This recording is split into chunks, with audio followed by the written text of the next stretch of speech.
sisakhona sisayiqhuba le nto sisayibambile kuyo le Africa Month uFebruary, namhlanje the 24th of February 2021. Lulo losuku lwamayeza kaloku olo suku siphetha khona amagqabi namaxolo, siphatha iingcambu, siphetha amathambo amafutha, siphatha iintsiba, siphatha yonke nje into enyanga, siphatha amafutha. Namhlanje siphethe ihozahoza, namhlanje siphethe ingca abantwana abahle.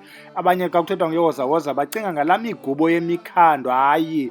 Namhlanje siphethe utshani, siphethe i-lemon grass, namhlanje siphethe ingca mntanomhle. So sithi sondela ke uzova ngayo ihozahoza, ubhale kakuhle, ubhale kule counter book yakho hozahoza, ukrwele umgca ngaphantsi ukwenzela uba ungayibhidanisi nenye into. Nantsi ke into ke xa sisaqala njalo singekenzi nezo announcements, wena mntu othi uyayifuna ihozahoza, siqalile mosathi ubana asithethi ngalaa migubo idaywayo kuthiwa xa ungulo mbala ihozahoza badayi bengomnye umbala, kuthiwa nguzeneke kudayi bengomnye umbala, iphiwe elinye igama ibe yinto eyi-one qha kutshintshwa ikhala. Xa sithetha ngayo ihozahoza kufuneka wena mntu othi uyoyithenga ujonge le picture izawufakwa apha. Is very important. Ndithetha ngawe ke mntu lapha eMonti, andikhoshwa abanye abantu abakwezinye iindawo. Ukuba ulapha eMonti uthi uyofuna ihozahoza, kufuneka uyijonge le nto because bakuthengisela isiqunga apha eMonti. Kufuneka ingcambu ibe mhlophe ingathi litswele xa uyijongile, and ifuneka inuke ubulemon. Xa kuthiwa yi-lemon grass okanye ibe yiphathi into ubusiyitrusy, some sort of i-citrus ismell sakhona, yihozahoza leyo. Zintathu ke ezi zinto eziyeleleneyo ohamba udibane nazo. One of them yisitronela. Isitronela yile ufike kwenziwa ngayo le nto yobulala ingcongconi. Xa uthi ajonge into zengcongconi zizispray with citronella. Isitronela nayo ikhula grass, iyafana ne-lemon grass. Ivunjana layo nayo inalo ivunjana. Ukuba awukwazi wohlula amavumba ingakuconfusa. Isiqunga ke sona sisiqunga, sinevumba lesiqunga. It has nothing to do with ubulemon, kodwa ke siyayiphinda apha eMonti xa usithi ufuna i-lemon grass baza kunika isiqunga. Ingaske uye kwindawo ozawunikwa i-lemon grass, look at the root, it will be white like itswele. Sigqibile ke loo short into, singene ke kwintwana ye-announcement kunini nabantu abathini nomdla ongena kwisikolo sakwaVusilanga. Sithe ilinki will be active ingekapheli le veki. Sisaklina la magama aba bangaphambili so that kufikele kumagama abantu abaqalayo, so that singadibanisi abantu sikubhale kwenye igroup nathi siphele ngoku engathi singabantu bathengisela abantu into engeyo. Siyagqitha ke singena kuyo i-lemon grass. Siqale nge-botanical name yi-Cymbopogon. Yabona ke if uyakhumbula ngobe sidiscussa isiqunga, go and check isiqunga, uzawulikhumbula eligama lithi Cymbopogon because is the same family, kodwa lena ino-citratus, inobabulemon. I-citrus yayibona mos obabulemon. Isiqunga siyafana nale nto, consistency and almost everything, but ikhala yiyo le izawukohluka.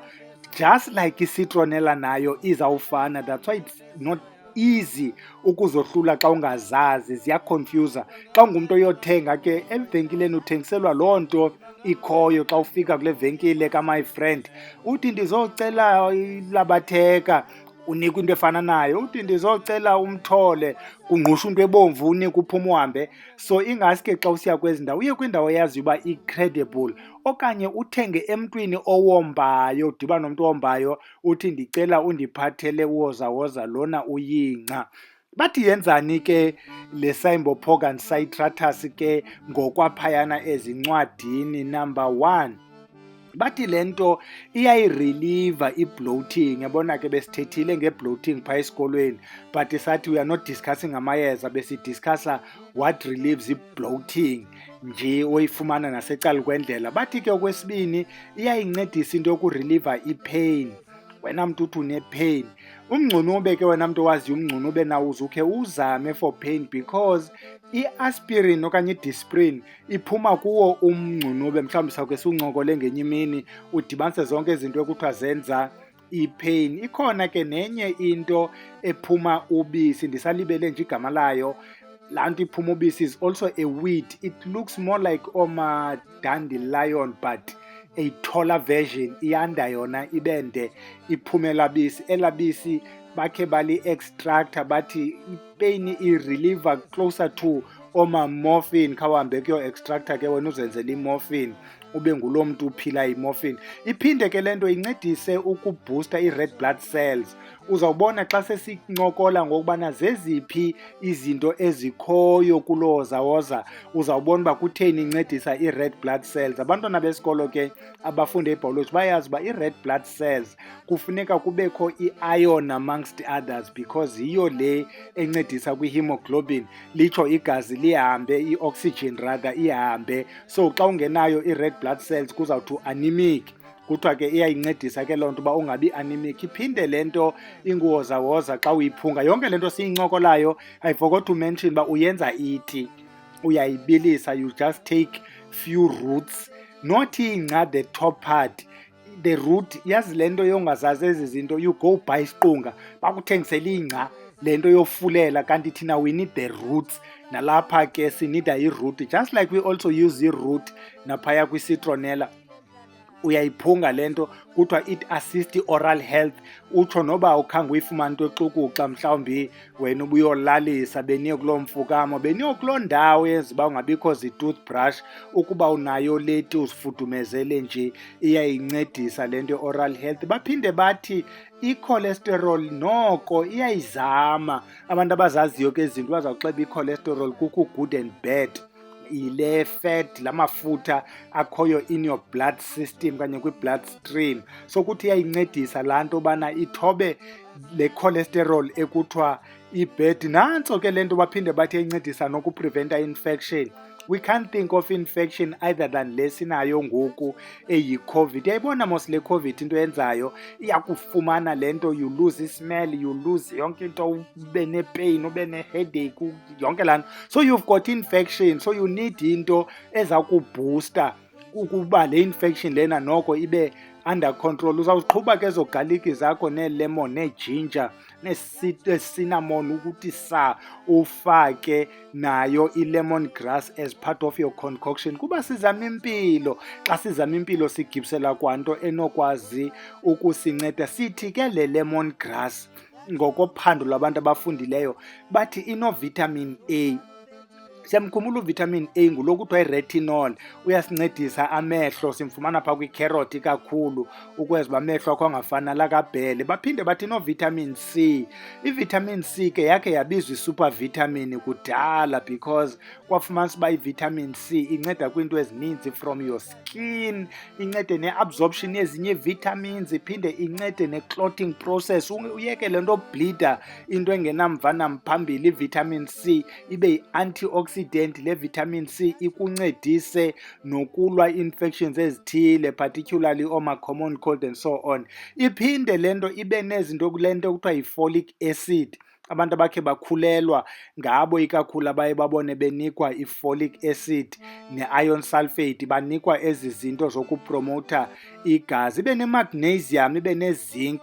Izinc ke bantu bangootata is very important, because thina madoda kufuneka izinc at least to 15 milligram umfumane. Iyancedisa kakhulu kwiinto zootata. Ithi xa uyothenga i-multivitamin ujonge uzinc, ukuba uthi 15 milligram, thatha ke ndoda uzinc ugoduke uyotya i-multivitamin, ujonge uba uzunconywa na kude utheni ubhele. Eske ubhele ibe nemanganizi, ibe ne-phosphorus, ibe ne-potassium, ibe ne-calcium, ibe ne-copper.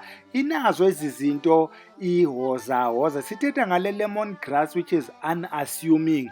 Wena mntu ke othi ndiyayifuna le wozawoza bhele, ingaske le wozawoza ndibe nayo ekhaya, we encourage you ke ukuthi uyifumane noba kusenesari, uyilime phayana ekhaya. Inela vumba limnandi, uyakwazi uyilima ibe closer to the window, so that mane ukuthi khaphu laa nto ibu-citrus, ingathi kukho ilemon ekhoyo apha endlini, umane uzizamela ke. A grass is a grass is a grass. Iyingca izawukhula njengengca, ukhula njengesiqunga if umhlaba uyavuma. I know ke abantu ke abalandela ele channel apha ekhaya bathi Bhele ugqithe kweento ze-medical, thina asinamdla, sinazo ezi zinto phaa ezikhabhathini, sifuna uva ngezamayeza. Singena kuyo ke into yamayeza njengoba sisitsho mhlawumbi ukhona nosandufika osanduyibona le nto uzibonele wozawoza naye weza mhlawumbi lo wozawoza umtsalile. Sithi subscribe ukwenzela uba ungashiyeki kwezi zinto zalapha ekhaya njengoba singena nje uba oomayezeni bona bamenzani uwozawoza. We'll start with the obvious. Abantu abasebenzisa uwozawoza ikakhulu ngabantu abenza into zebhizinesi. Abantu abenza into zebhizinesi bayafaka because ingowozawoza le nto ibiza abantu makungenwe eshishinini. Uzambona ke kubantu abenza izigubhu, kubantu abenza izibunge. Bazawuyenza le nto kwimbevange yamayeza afakiweyo kufakwe wozawoza atsho ayincedise le nto ayinukise kamnandi. Abanye ke bazawufaka uwozawoza kwizinto zothando, umntu ubiza loo nto, lo mntu ambizayo afake uwozawoza kuthiwa heyi utheni uske wanowozawoza nje noosisi bayazizela. Ufake izinto zakokwabo ezidibene nowozawoza. Asithi ke ngothatha uwozawoza ungqushe mntana omhle ucinga uzawuba ngulo mntu unowozawoza, funeka umthake. Baphinde uwozawoza bamsebenzise nakwizikhafulo. Sisayitsho le nto ingakumbi ezikhafulo zinento zokwenza nothando, mhlawumbi ubalekile usinqanda ngoku ushiyekile ke wena usamlilela usinqanda ubaleke kumayezeni wakho uthi ndishiyiwe. Umayezeni akubuza imibuzo akubuza yona akwenzele isikhafulo sothando. Siba nayo ke laa wozawoza, aphinde loo wozawoza uyamsebenzisa wena mntu uzawungena endleleni. Is one of the few instances ke apho kuzawusetyenziswa the grass part. Ukuba uyifumene inayo nengca, siye sithi tshisa apha emnyango, ucela indlela utsho uba ndisuka apha ekhaya ndiye endaweni ethile, makukhanye makube kuhle apha endleleni. Yinto eyaziwayo ke ngabantu abadala ke leyo yocela indlela ngaye uwozawoza. Abanye ke bayamsebenzisa uwozawoza xa kungeniswa izihlwele ekhaya. Sithethe apha ngemizi ebekuthiwa bekukho isilwane esijikeleza lo mzi, bekunzima kulo mzi, kuthiwa abantu abadala bangaphandle, abantu abadala bangenanga.